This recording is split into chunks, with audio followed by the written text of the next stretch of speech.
This is a Danger Entertainment podcast.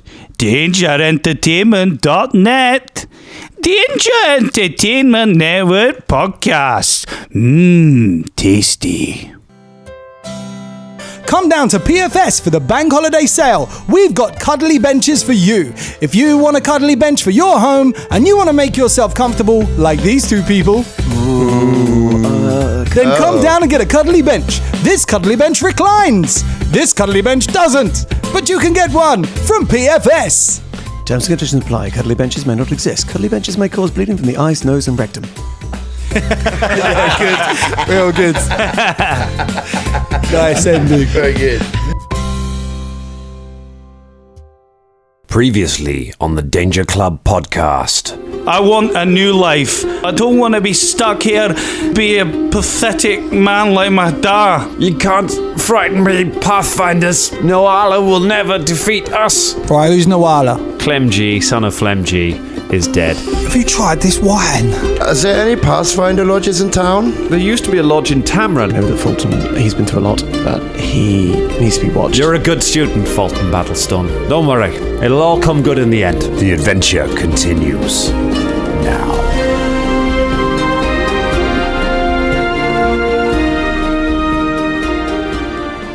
Whenever you're ready. Cool. Cool. Cool. Cool story. Cool beans. Cool beans. Cool. Does anyone eat cool beans? Corned beans? No, I hate No, mostly hot beans. cold beans are disgusting. Corned beef?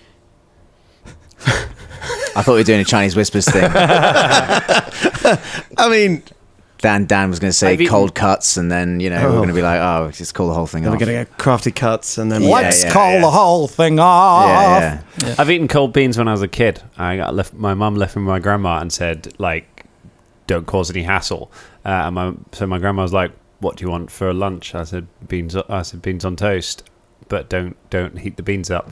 Because I thought that would be the least hassle. I thought that would be literally following. I was a very lawful child. I was very I'm following the absolute letter of the instruction I've been given. I've eaten cold beans. Much like the beginning of Up, if we just left the story there, I mean, that's really tragic. Like, your mum just left you with your grandmother and was like, "Don't be a hassle," and never came back.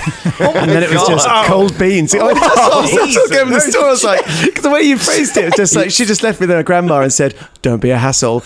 I was like, oh, mate. To be fair, that does sound like the Spider-Man origin story. Dan might be Spider-Man. And that's why, Spider-Man hates cold beans. Yeah. With great power comes great responsibility. I think we have to do this intro again. No, I'm joking. It's good. That was really good. That was really good. It's in. That was really it's good. there now. It's been done. Oh, yes, mate. Hello, everyone, and welcome Oh, to the bean-themed Danger Club podcast. Every podcast has a bean intro. That was ours, so enjoy that. Mr. Bean. Put that in there. Let's not just name beans. You're just saying things. Haricot beans. Cannellinis. I think... Do you remember Black eye beans. Do you remember the Poddington peas? yes. They're not beans, mate. No. And a bean is not a pea.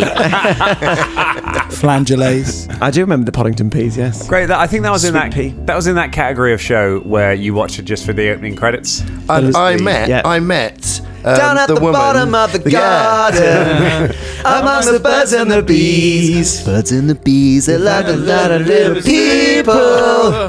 They got the Paddington peas. And I met the daughter of the person who wrote that. I filmed an advert with her recently. Oh yeah, did you? I see that. And he also wrote the Paddington theme tune, the original Paddington theme. Oh, that's good. That's really good. That's really good. Paddington Bear. How did they go? No, that was Dennis Menace. Custard theme tune. Yes, that's right. Again, this is going out to all the people that are around our age. Of which there are thankfully from England. Tweet us, millennials. Were you gonna one up me there? Go on. Scott. I wasn't going to one up you. I think it's equal to. When you finish the sentences, actually, it's about the same. As I was working with a woman who wrote Fireman Sound the other day. So. Oh, nice. Yes. Yeah. See, that I can understand. How does being the daughter of the person who wrote the Poddington Peas just come up in conversation at a casting? Does she introduce herself as, "Hello, I am Lady So-and-so, daughter of the writer of Poddington"? We were talking about theme tunes. And, as you do. As you do on some podcasts. And of course, anytime theme tunes comes up, I would imagine that she goes, "Well, it just happens that my dad, because you would, right?" I bet the subject of theme tunes comes up uncannily often with her as well. Like she just gets them in there. I was going to say, yeah, not too bad. See, theme tunes. I thought you were doing another bean pun. I thought you were doing uncannily knees. That was a pun. That was one of the best ones you've done when you didn't do it. I know. Just offered it. An undone one. Bellotti's. That was worthy of the actor Kidney Poitier. That was very good. Don't try and butter me up. I am bean boozled. You've got to be kidding me. Hey. I thought you were baked, mate. Get some gags in now, Ross. You're allowed to laugh in the intro to the show. Shut up, pin boy. Yeah. If Simon could draw us a picture of Dan as a pea, that would be great. As the Oddington P. Not even any of my characters, just me. Just your face as a pea. Dan the P. That is Slum P. That is charming. Well, let's cut that laughter right off by going back to the dark world of the Danger Club podcast. Before So dark. It's been pretty bumpy. It's gone not quite 90s, isn't it? It's 90s X-Men comic. Yeah. Well, let's see if we could turn it around and make it X-Men the animated series. I Talking love of that. great theme tunes. Yeah. Yeah. No, I'm not. I'm not. I was wondering if someone would chip in and be like, it's really hard to not do it. I'm going to save it for an intro, guys. Let's get into the episode. All right. Hello, everyone.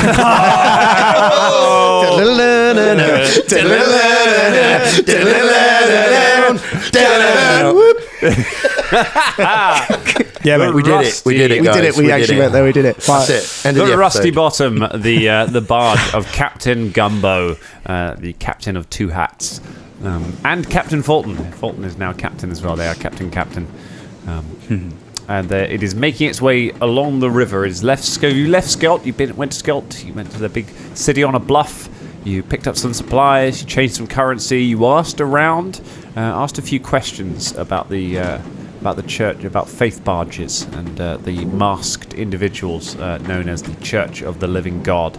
And shortly after that, some of those individuals came to talk with you in one of the taverns. And it ended very swiftly and very badly for them.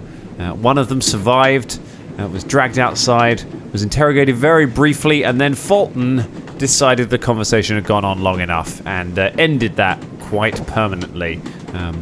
Much as he did way back in like episode 8. No, I think like 5 with the skulks. Folton has a particular set of interrogation skills. So you left the body, you went and had a bit of a chat. You found out a little bit about Pathfinders. There may be a connection to the Pathfinder Society going on. But the nearest lodge is in Tamran, or was, because it has been burned down. Those are the things you know. These are the facts. However, first, you must reach Tamran. It takes you a couple... Yes, Scott. Sorry, thank you. I was just going to, in the journey at some point, I'm going to go and get Captain Gumbo and see if he's got any fishing tackle. You're interested in my tackle. I didn't know. Do you know what? Dangerlings, right? I was going to do that out of character so we could just gloss over it as quick as possible, but clearly it's going to be a voice thing. So. Yes, it's Captain Gumbo. It's always going to be a voice thing. Yes, please, Captain. I see. Many people have come to me before and asked if they can handle my tackle. Are you making this a sex thing? What is a sex thing? Caragor eyebrow dances away. He sits down and opens his eyes and says, Explain to me. Tries to remember if goblins reproduced like every other sentient race. Figures he can't remember and goes, It's fishing. It's like fishing. It's exactly like fishing. It's a lot like fishing. Oh, He goes to to a small box, comes back and brings you some fishing equipment. Thanks. He's pretty well stocked. He's a barge. They often have fishing kit. It's an easy way to get food. Cracking, thank you, Captain. What kind of fish normally get round this part? Green ones and some blue ones and some round ones. Oh, I really hope I get some of the round ones. I call the round ones Bill. Do you know what? If I catch any bill, I'll give one straight to you, Captain. Thank you. Thanks. He comes up next. He goes up next to you and starts and casts as well, and the two of you sit fishing for a little while. Velda, you walk past at one point and goes, Velda, Caragor and I are doing sex. Are you? I see. Caragor heaves a sigh. Velda does his own eyebrow dance at Caragor. You're having sex, are you? Apparently so, yes. Splendid. Actually, Well- Velda, could you just come and just No. Come on, do you want to? No. Do you want Velda to? leaves. I always wanted to. Never mind. Gumbo. Yes.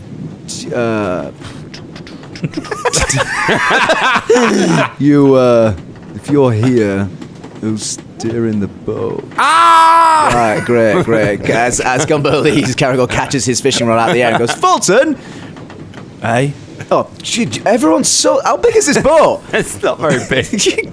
Cracky. We're like back to back, sitting in a circle. Yeah, I mean, I've been here the whole time listening in. It's just a rowing boat. It's been moving slowly around the front of a rowing boat. Caragor tosses a fishing rod to Folton jauntily. Hey, thanks. Do you catch it? Yeah, It just clatters off your armor and goes into the sea. Fulton catches it. Thanks. You have a fish, lad? A couple of times. Got big arms on you, haven't you? Hey. Aye, well, as Gumbo said, let's do sex. Caragor tosses out the... Look, I'm pretty sure it's not sex. Stop listening into sex, you I can't perv. help it. This isn't a very big boat. I think it is. It's not. Papa, why are you down there? Where? I'm right beside you, you idiot.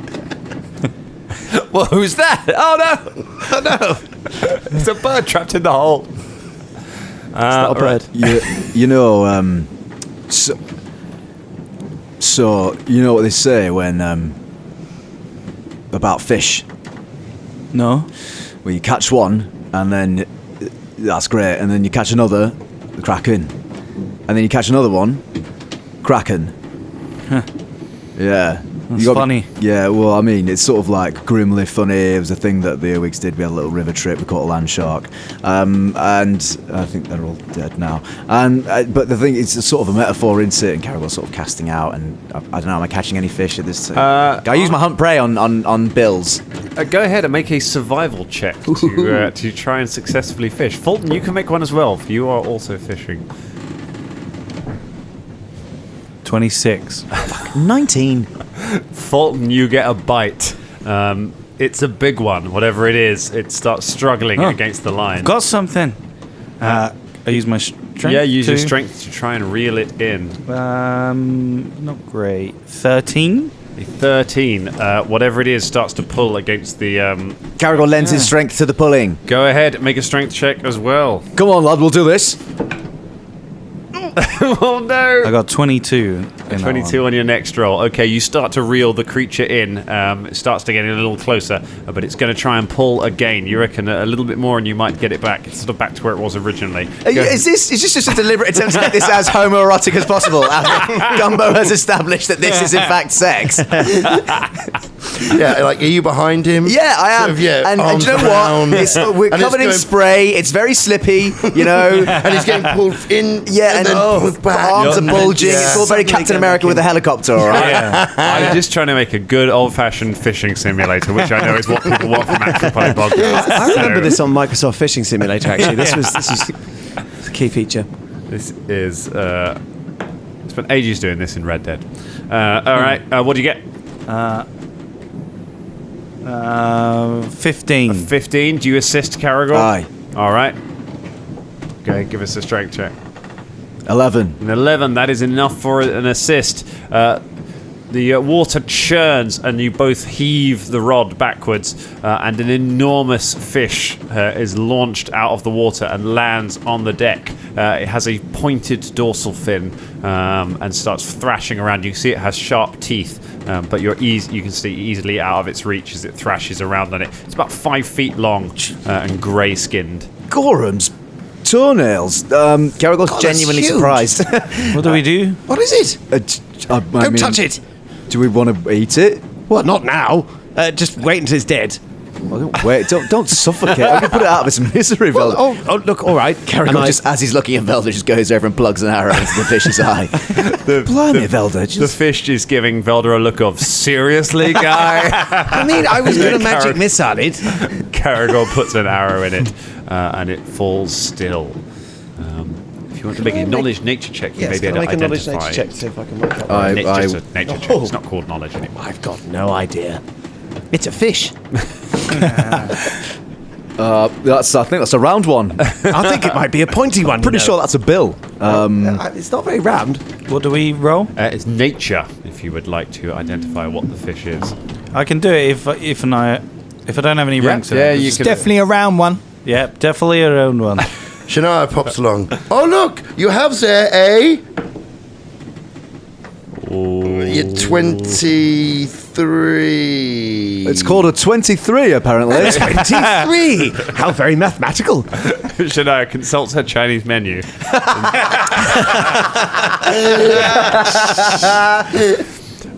What you have there on the deck is a fabled river shark. No way. So you have found a fabled river shark? Nope. Yeah. Nope. Fought a Yeah. river shark. We jumped it. Big claws, hard on the Yes, outside. I think we have to admit something to you now. What? That was a That crab. It wasn't it was a crab. It was a giant crab. It wasn't an actual river shark. That's a river shark. That's a river shark. You fought a giant crab.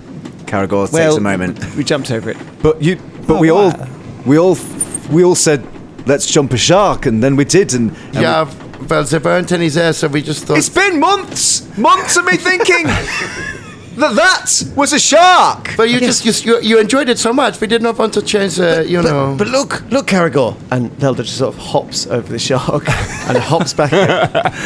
we could jump the shark now. Shania does the same. Yeah, see? Oh, it's so much fun. I've never felt more alive. Caragor internally wonders how him trying to access Folton's inner emotions and reach him has now turned into being pacified himself, and begrudgingly, sort of for Folton's sakes, sort of starts jumping over the shark as well. And doesn't really understand what's happening. Well, it's great. Yeah, what? This is marvelous. Do they taste nice, Shania? Oh, yeah. Yeah, they are Yeah. I can make very special meals with this, actually. I will take it now. Hold on. Can I jump over it? Can I jump over it? Oh, yeah. Can I jump okay. over it? Yes. Go on, Everyone Bubba. jump. It's a thing. It's like Folton, an why don't you initiation. jump over it? Bubba jumps over the shark. Fulton does like a slight half smirk at everyone jumping over. He looks at everyone saying, Fulton, jump over.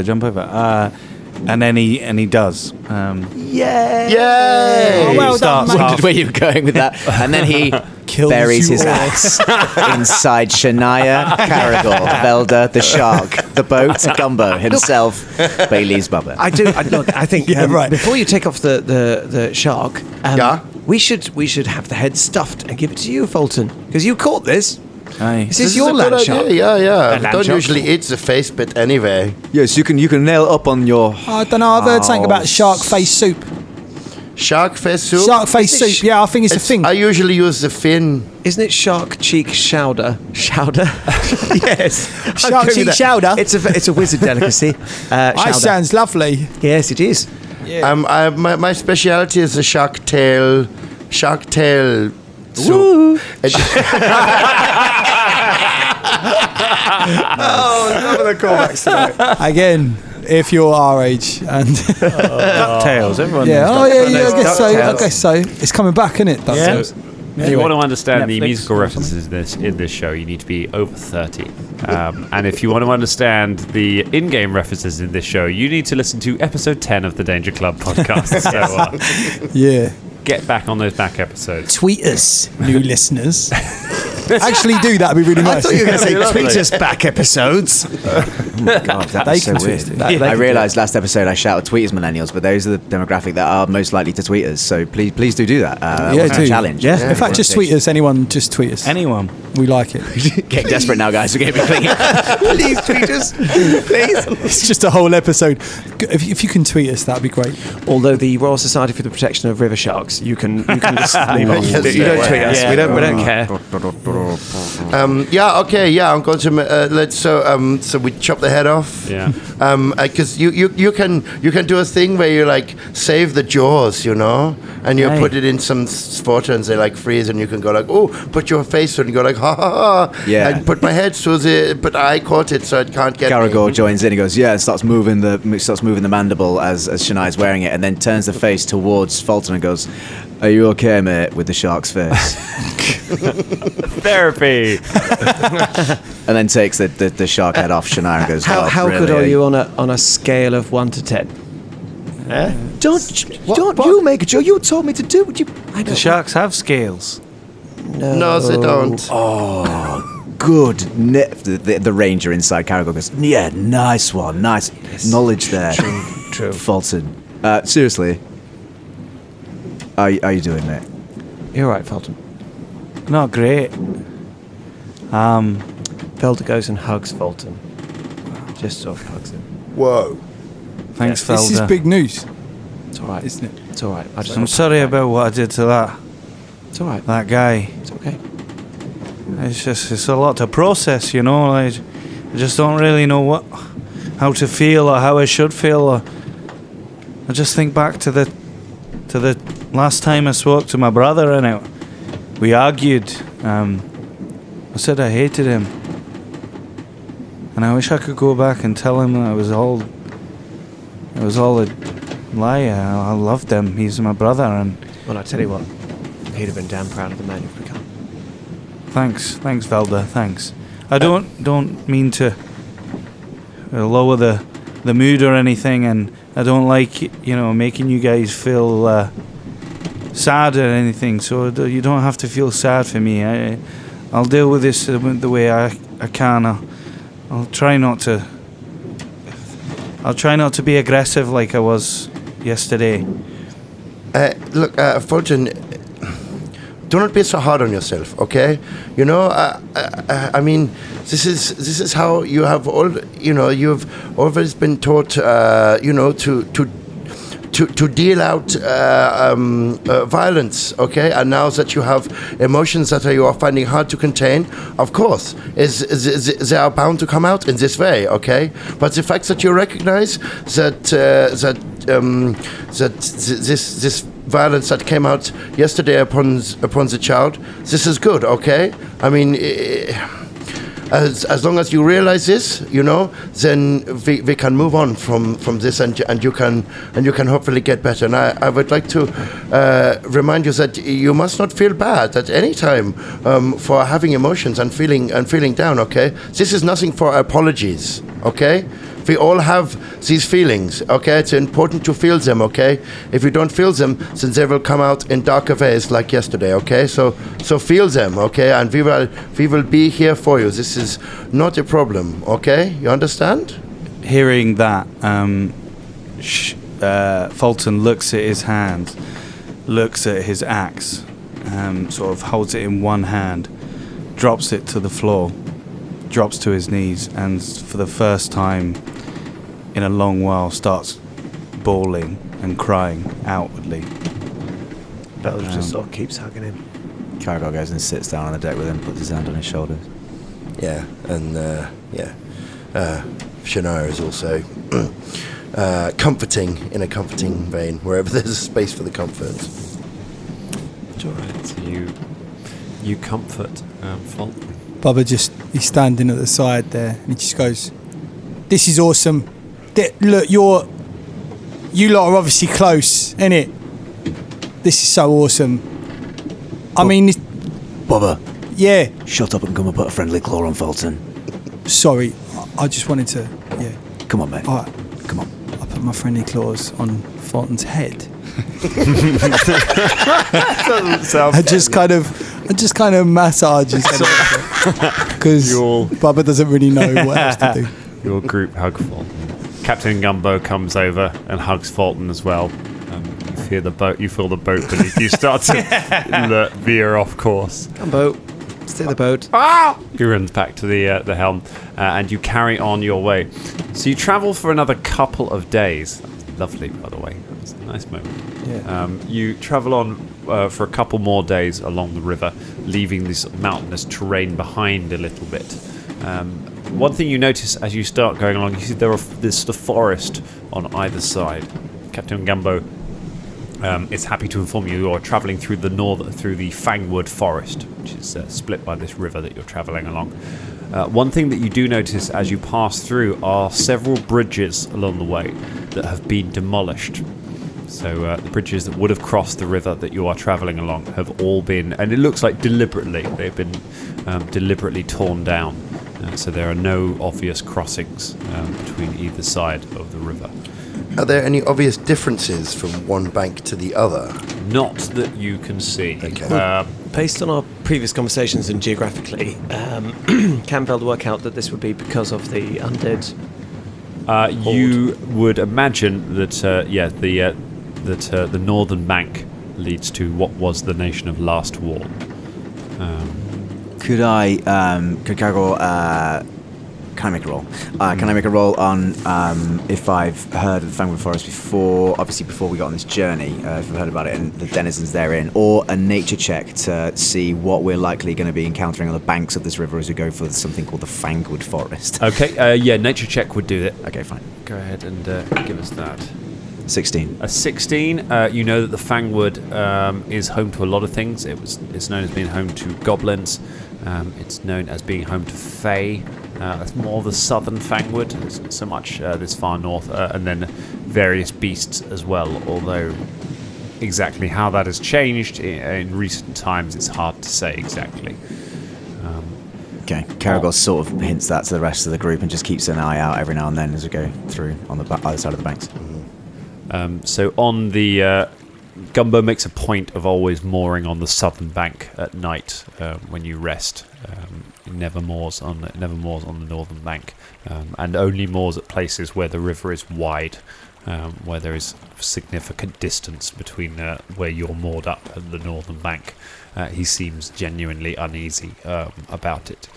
He stays clear of it. You do see the odd other boat, but they also give the northern bank a wide berth. Just out of interest, and I'm willing to do this in character. Yeah. Would it be occultism to roll if in this world the superstition of the dead not being able to pass over running water is that a thing in the Pathfinder, or is that is? Can I make it? Yeah, go ahead. Occultism? Go ahead with an occultism check. That is a 20. A 20. Some undead are unable to cross running water. It also, bits of this river are quite deep and can be quite fast flowing as well. So it is also a physical barrier as well as a sort of a spiritual one, as it were. But yes, you know that there are. You don't know which one specifically, but you know that does exist as a superstition. So it's a good thing, this river. Folton just. So we're docked, are we? So yes, it's Gumbo informs you that that tomorrow you should be making your way into Lake Incarthin. So this would be the last night on the river. I just gather round everyone, and I just Folton asks, I was thinking about this 2 days ago, and you're all you've all been around the world, and you've all experienced things. I'm quite new to this, and I haven't actually experienced that much. It's just a lot in a short amount of time. How do you deal with loss? Carragher, I know you lost your friends. Yeah, it's the first time Carragher's been confronted with it verbally since the Tavern in Pines. He sort of looks quizzically at Folton and goes, they might not. Well, I mean, suppose for now they're misplaced rather than gone. I don't know. You you get used to certain bits and then realizes that that might be quite a horrible thing to say.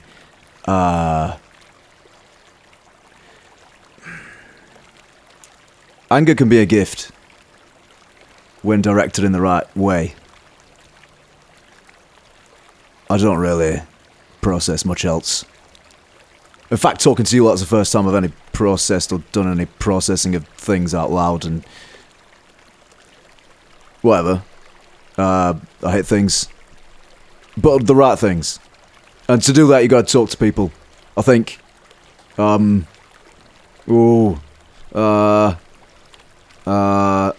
I dress up.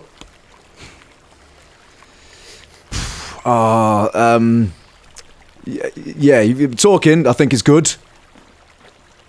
Hitting the right things can be useful. Yep. What about you, Valda? I know you grew up as a slave, and you don't know if your sister's still alive or not. She might be. I think the two most important things are acceptance and time. Like Caragor says, you can always keep the flame of hope for some people if you don't know their fate. We don't know it's your brother, although it does seem extremely likely that it was. But I think accepting that he's gone, but that he lives on in your memory, and how you'd like to remember him, and time, my friend. What about you, Shania? You're still searching, aren't you? What do you mean?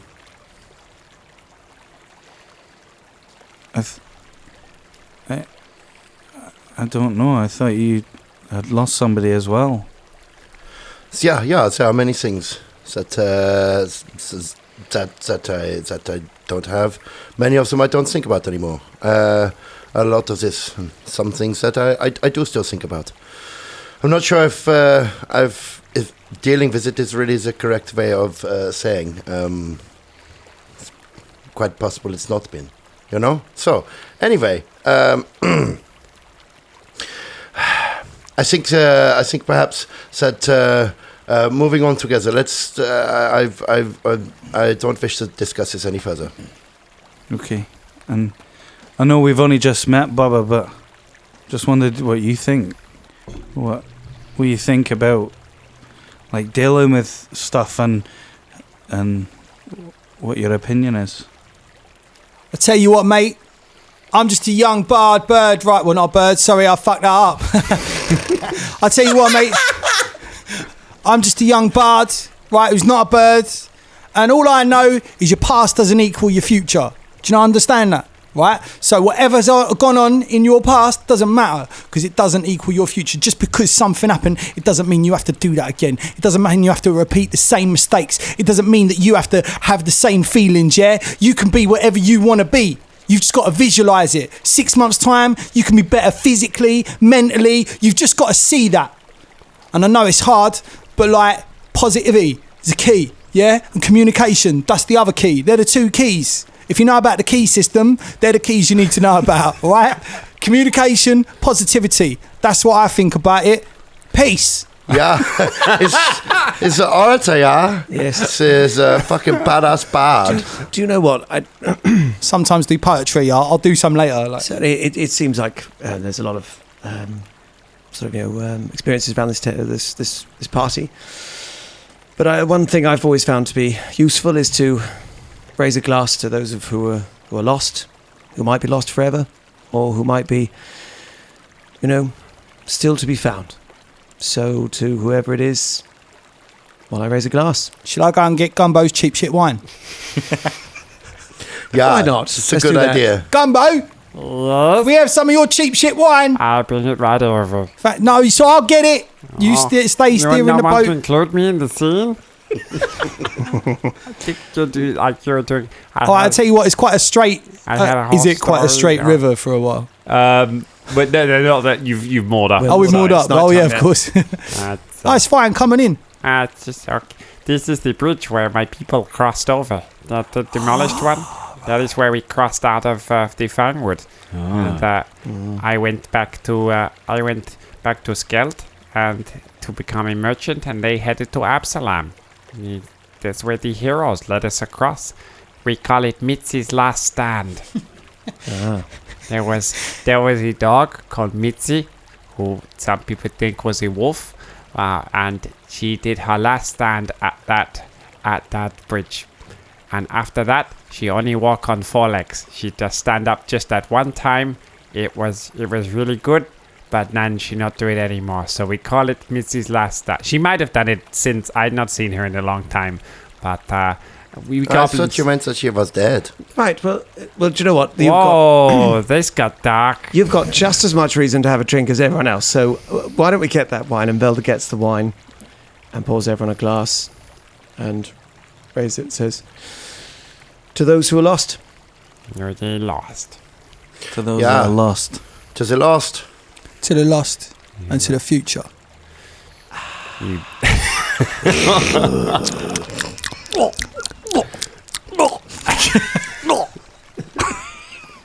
For anyone listening, that was Folton's drinking. That was. Oh, there's gonna be wine in every episode after this. For once, as you toast, cultists do not appear and are trying to attack you over this drink. They've learned their lesson clearly. So you drink, and the next day you carry on the barge, and after a little while you leave the river behind, and you enter Lake Encarthine. Lake Encarthine is vast; it might as well be the sea. For all you know, you go into it, you definitely can't see the other side of it. The other side disappears off into mist, some way off. Captain Gumbo steers south. And is very careful to stay close to the shore. He will not leave sight of shore as he makes his way south. He said it should only take a day or a little longer to get there. He keeps a close eye. You notice that his normal, jovial, adorable, fan favorite, national treasure sort of personality drops away a little bit, and he keeps an eye on the horizon. As if worried that something may come out of it.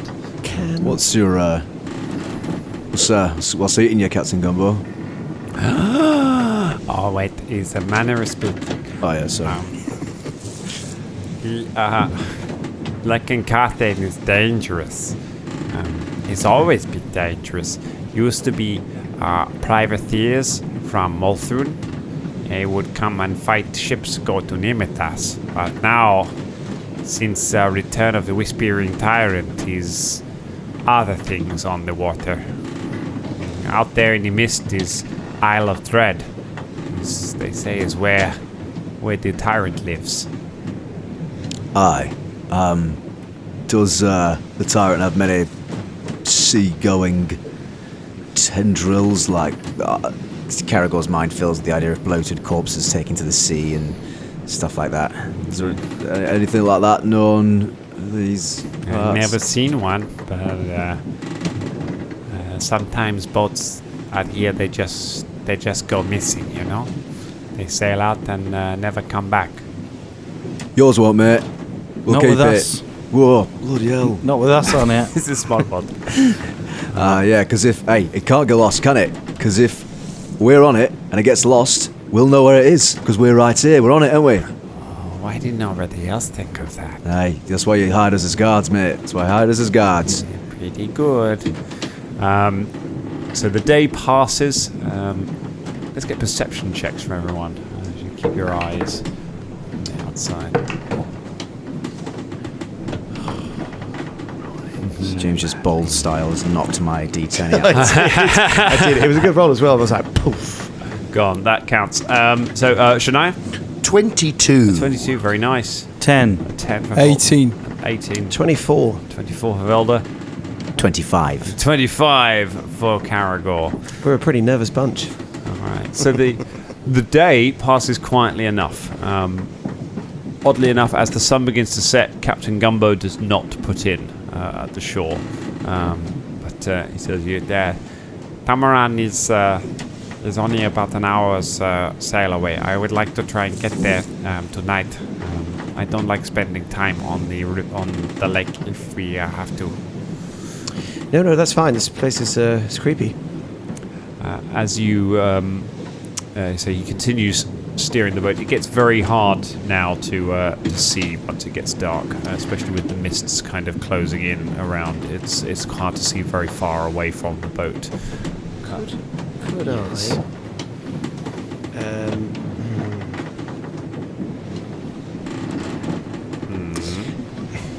I'm just wondering. Sorry, that's very boring for all the listeners. Guess I cut that. I was just wondering if I cast light and put it on the bow of the boat, if it would help or hinder. Because, like, if you're in fog, headlights can actually. Yeah, it's not like really thick fog. Okay, it would help. I say to Gumbo, there are some little lamps and things on the boat, but yes, a bit of extra light does. A bit of extra light. I'm going to go and cast light, and it's a ball of light that I can then just put on whatever I want. So I sort of pop it on the bow of the ship, but facing the water, not up. Yeah. Okay, and it seems to light the way ahead a little bit further. As you, after a little while passes, Caragor and Velda, as you're sort of standing near the back of the boat, you hear just a slight change in the water. And as you peer into the darkness behind it, you see a shape gliding silently through the water behind the ship, and you realise that there is another boat about the same size as your boat coming up behind you. It has no lights on it, and as you look, you can see that there are no sails, or the sails that are hanging from the masts are still are folded up. So there's not wind that is pushing this forward. Inconceivable. Oh, I see it. Yes. I see it, mate. Eyes on deck, Danger Club.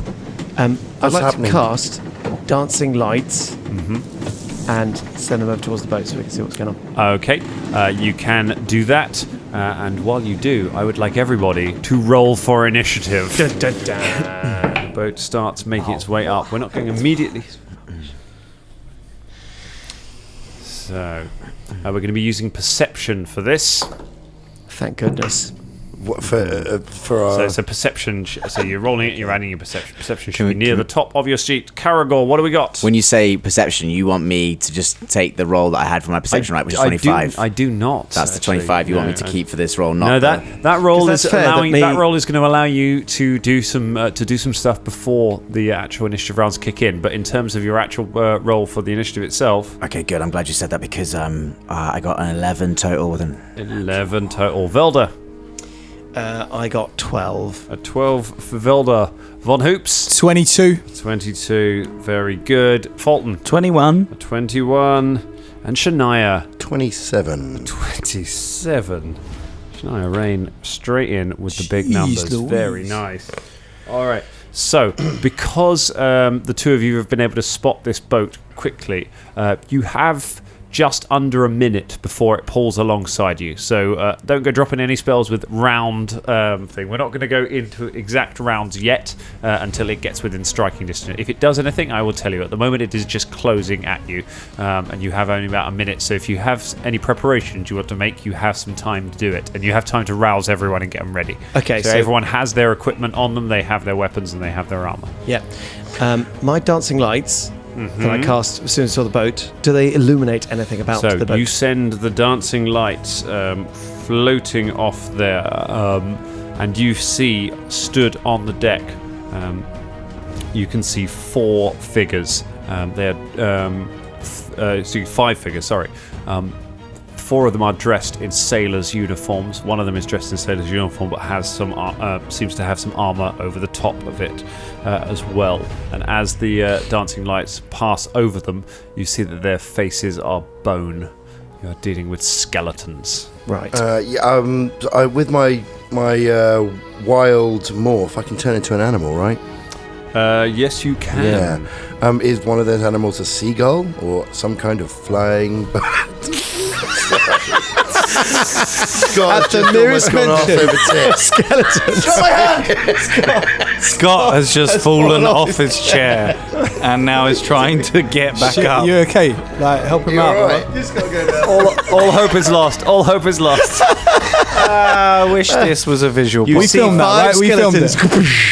That was fine because I did what I needed to do. Then I just couldn't get back up again. Oh, that was. It's fine. The podcast can continue without me. But Are you scared of seagulls or skeletons? Which one was it? Because it was. it was Chekhov's the seagull that did it for me. That was absolutely wonderful. All right, so I'm going to use a wild shape, but I'm going to turn into a bird. I'm not quite sure what kind of bird, but He's like a bird. He's I'm going to fly away. Yeah. Out of the Western Iris. If it's a bird that looks anything like Bubba, this is going to get awkward. You're gonna have to explain it. Oh boy. Yeah. So for like 1 minute, Okay. change to a bird, and I want to, just like do a flyby, just pass around the ship. I want to see how many people we're dealing with, what kind of weapons they've got. Just look at the whole stuff, and then fly back to the ship. So like. Sure. And land. Okay. Right. So you fly over you fly by the ship, and take a look at them. One of them looks at you, watches you pass as you go. So you think you are dealing with on the ship 5 skeletons. Interestingly, none of them seem to be steering the ship. They're all standing ready. They have 4 of them. 4 of them have got short bows, but they've also got scimitars, and they have shields strapped to their backs. So it looks like they are fairly well kitted out. The one who's wearing armor has a long sword and also has a shield as well. Interestingly, make a perception check. Let's see if you notice anything extra interesting while you fly over with your eagle eyes. Okay, it's 15. 15. Okay, you can see the water behind the ship is being churned.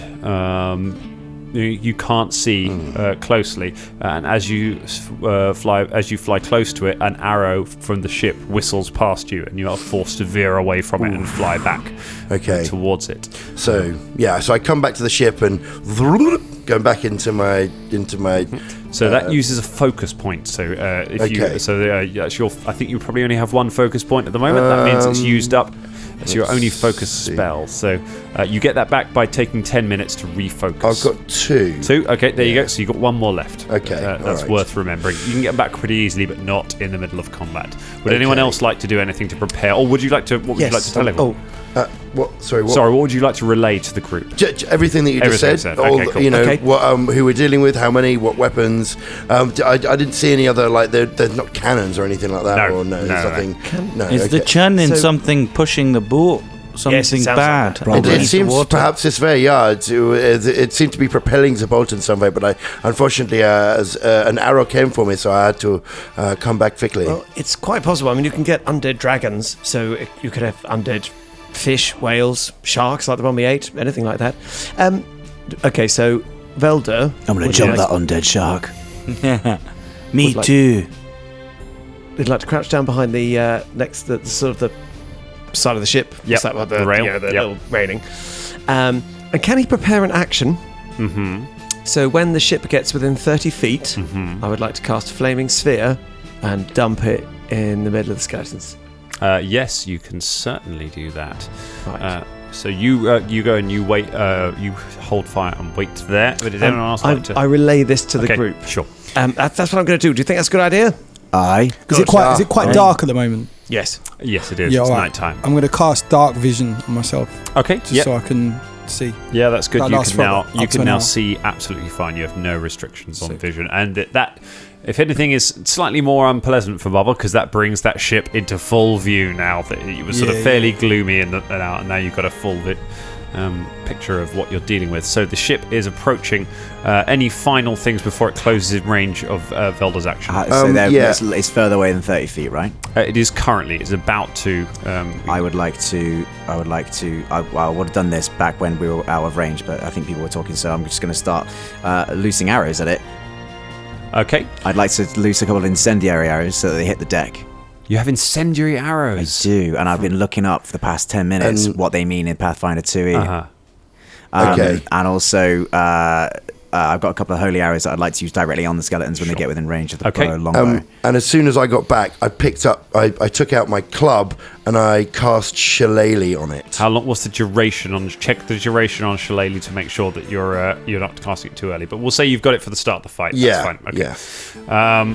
Fulton, any prep? I'm just gonna hide behind, like, a bit of the edge of the boat, like, so when they come up overboard, that I'm ready to pounce and hit Okay, them. you get in position.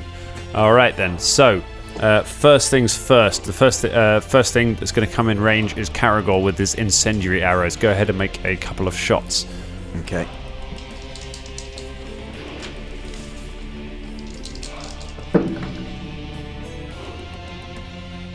Ooh. It's a 24 and a 23. 24 and 23 both hit the ship. So tell us about incendiary arrows. So they set fire to stuff. Cool. They set fire to the ship in that case. They hit the deck of the ship. The ship begins to burn.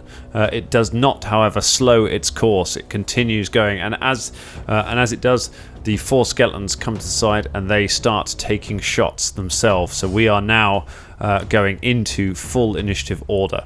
So it is. You have got 2 rounds before the boat is alongside your boat. Okay. On the very first round, Velda's action is going to trigger.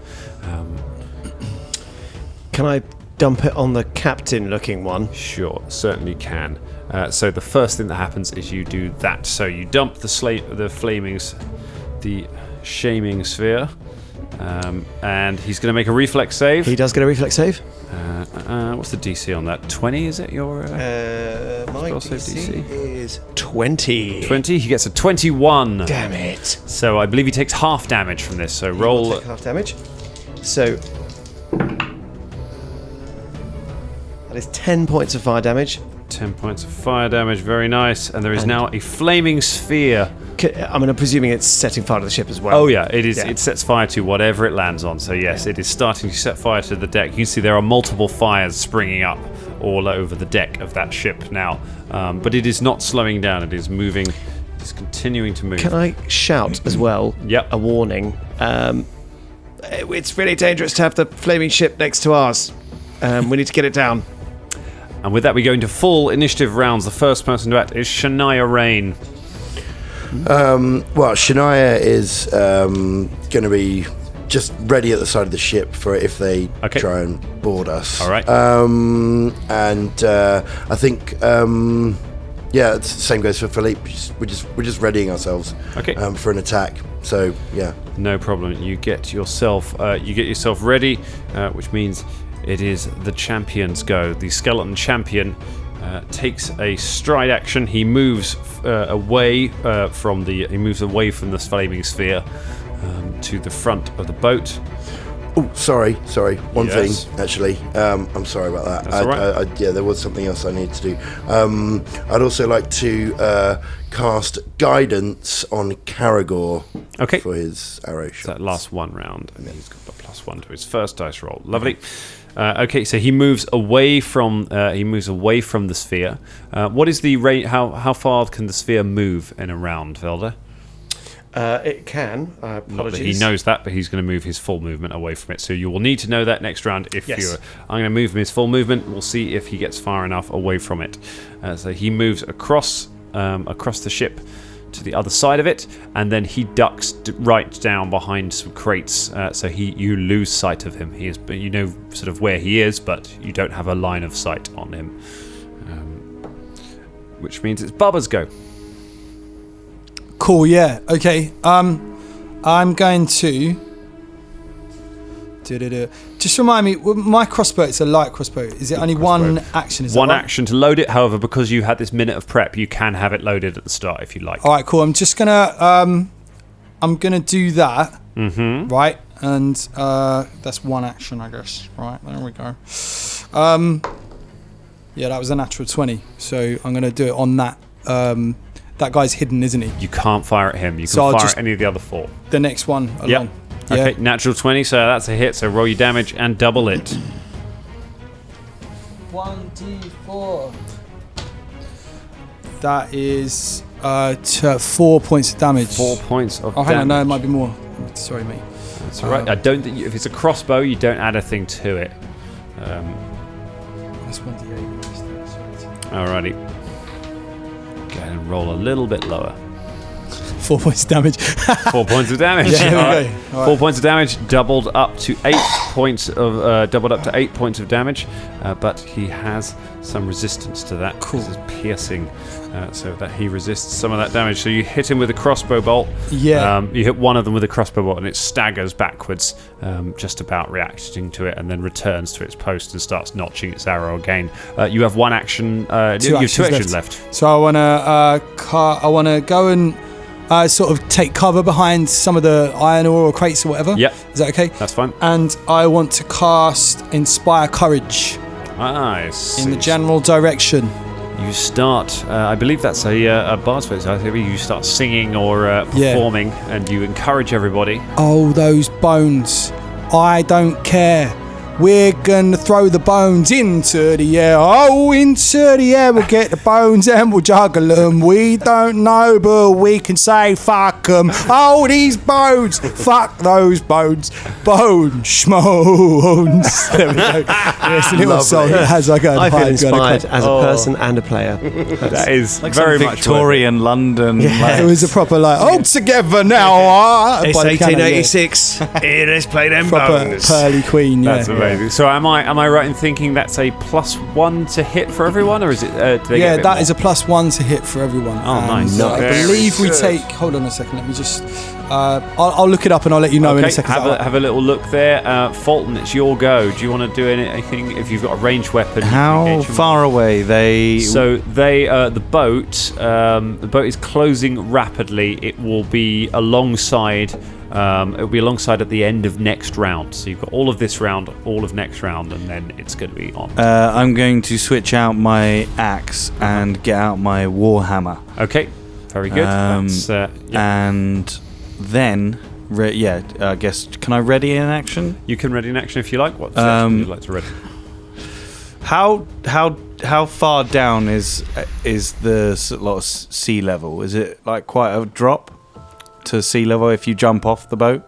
No, it's not that far. Okay, About 20 feet down. Not enough that you take damage from it. I will ready an action of just waiting until it gets in range of being jumpable. Okay, fair enough. Just so you know that they gain a 1+ status bonus to attack rolls, damage rolls, and saves against fear effects. Oh, nice. Quite good. Yeah, So damage +1 as to well. attack, damage, and saves. Saves Yeah. versus fear. Amazing. Very nice. pretty decent. That's really good. Just so we know the mechanic for readying an action in second edition. Readying an action is a thing you can do. It costs 2 actions to do. It costs 2 actions to ready a 1 action thing. So basically, it costs you 1 more action to ready something than it would cost you to just do it. So if you want to ready an attack, it's 2 actions, and then you get to make the attack later. So that's kind of the cost of readying an action rather than just doing it. So the ship then moves. It pulls up very close. It's not quite there. It won't be on you. Sorry, it will be on you this time next round. So it won't be the end of next round. This time next round, it will be alongside you. Velda, it's your go. It says that I can move to another square in range, and the range is 30 feet. Okay. Is that enough to dump it on that champion? Or where he went? Make a perception check to get a good idea of where he hid when he hid behind the Because he's on the barrels. further side of the boat, isn't he? Yeah, he's moved away from it, but has he moved far enough? That'd be 16. A 16. Let's give him a stealth check to see if he's able to, if he's been able to evade you while he's gotten away. It's not a gimme. He fails. You know which barrel he's behind, and it is within range. He's got a 25-foot movement, so Then you can. I stick the flaming sphere on him again. All right. And it's on the further side of the boat away from us, isn't it? Yes. That's what you said. Yes. Then that's exactly what I want to do. Yep.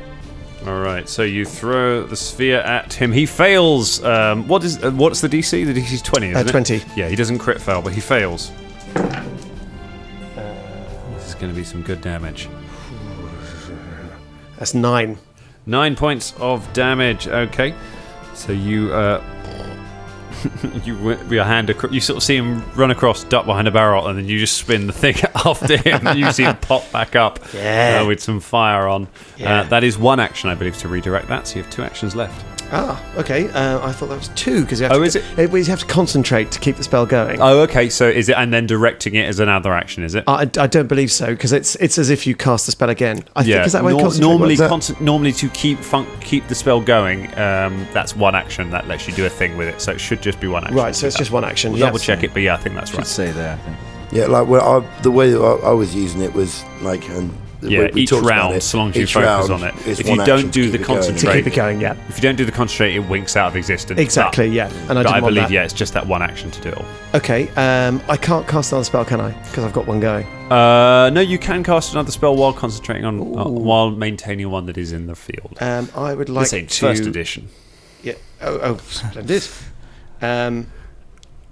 Hold on a moment. I'm terribly sorry. Then I would like to. Yes, I can. I would like to cast Major Armor on myself. Ting, ting, ting, ting, ting.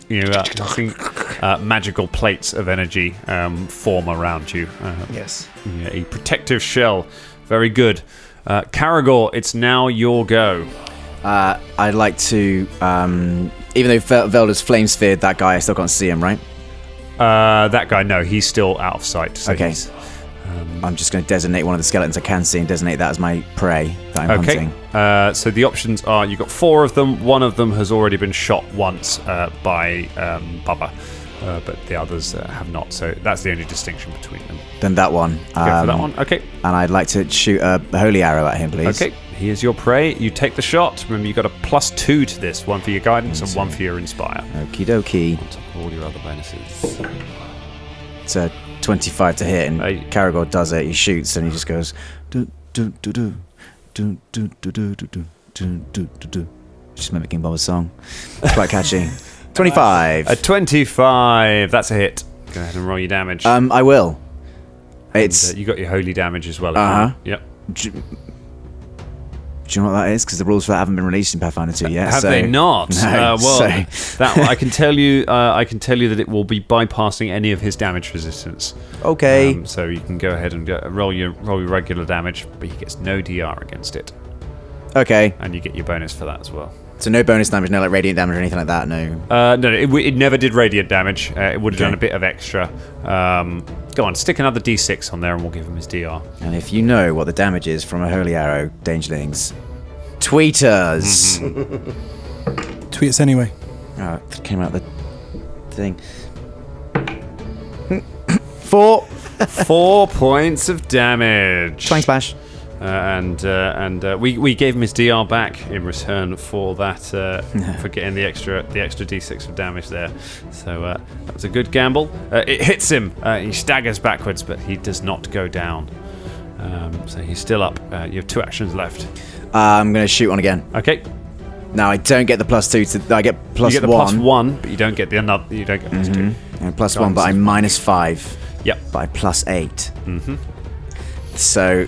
Maths is fun, kids. +9 before I minus +4. +4. +4. Okay. Oh, nope. Doesn't hit. Second attack. I said a couple of weeks ago. His AC is not amazing, but no, that will not get him. Hits the side of the boat. You have 1 action left. I use that to take cover. Okay, you take cover. Very good action. So you take cover. It is their go. The skeletons loose a volley of arrows. Each of them they all start firing at the ship. So it's going to be against Caragor.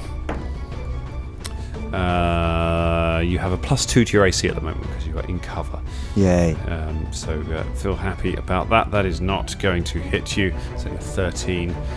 The next one, that is not even close. Ha! Ha! And one of them ducks out. After each one they each take 2 shots and then duck out of sight. Velda, a shot fires against you. That is gonna be that is 20, but you do have your mage armor up. I do, which is +1 plus my dexterity bonus. No, plus dexterity bonus up to +5. Which I don't really understand. So could be maximum of +5. Yeah, if you got a dexterity modifier of +6, then that won't count. It only count +5 of your dex modifier. Yeah. So what's your dex modifier? 2. So that'll be what you add. So +1. +1. So you get another 3 on top. So I get another 3. Yeah. Okay, in that case, I just beat it 21. Good It stuff. ricochets off your mage armor. It takes another shot and doesn't get close. 2 more of them. One goes for Bubba. That is going to be an 18. 21. 21. Plus I got cover as well. Yeah. Oh, so you're on you're on Yeah, I 23. can't cover, so Oh yeah, not a chance. Fulton, you're out of sight. So Shania, it's going to go for you. He might get you with that. Plus we got +1 from Inspire Courage. Oh no, that's Not to your only AC, no, not not to to your AC. armor No, my class. mistake. So that's a 23, Shania. Yeah, that's gonna get me. Actually. Finally, one of them manages to get through with his short bow. He hits you for 9 points of damage. And then he's going to take a second shot. That is going to be that's only a 14. I don't think that's going to get you. Okay, so that volley of arrows thunks down around you as each of them takes their second action. For their third action, they duck out of sight. Sorry.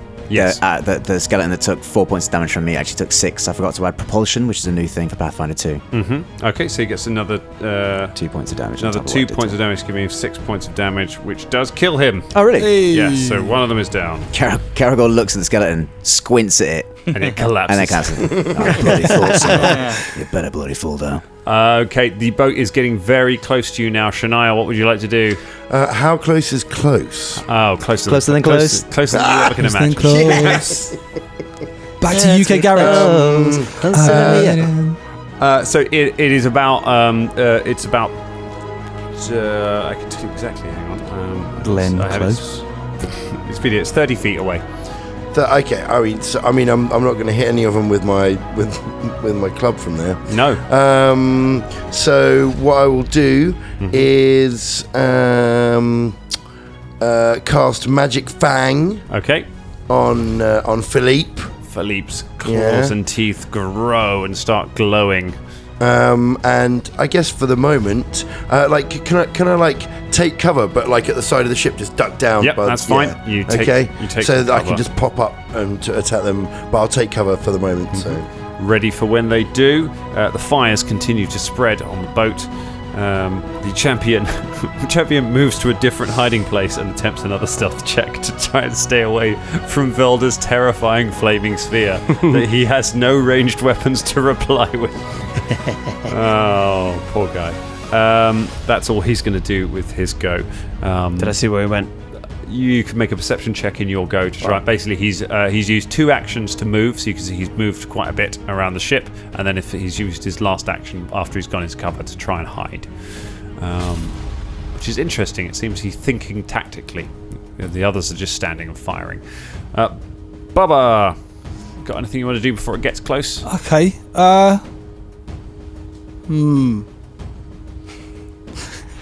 Yeah. What's the plan, Von Oops? Yeah, I guess I'll tell you what. I'm just going to do magic missile. Actually, All right. that's a good one, isn't it? Yep. You Yeah. launch 3 magic missiles. Yeah. You've got 3 targets. Do you want 1 on each? Yeah, 1 on each, please. Go for it. Right, that's 4 on 1, 2 on 1, and then 3 on the other. All right, you hit.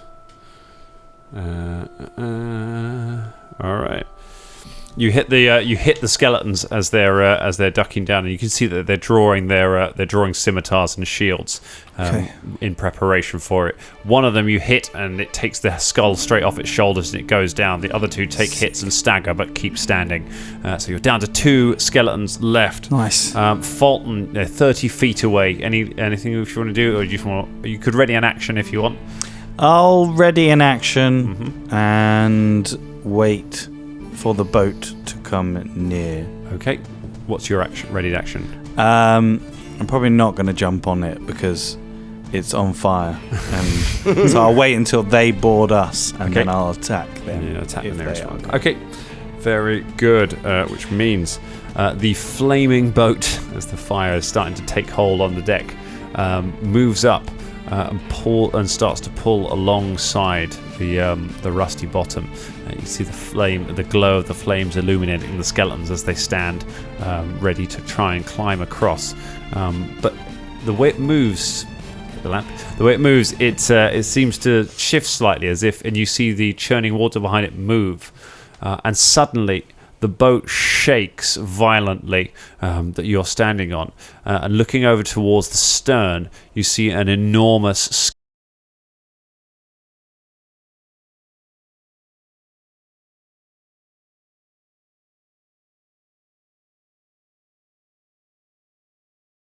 pulls itself up out of the water, clambers over the rail and onto the back of the boat. It lets out a roar, and that's where we leave it for tonight. Bro, what boss fight? That's so Capcom. I was seeing proper, In it, yeah. I hope it's immune to adamantium.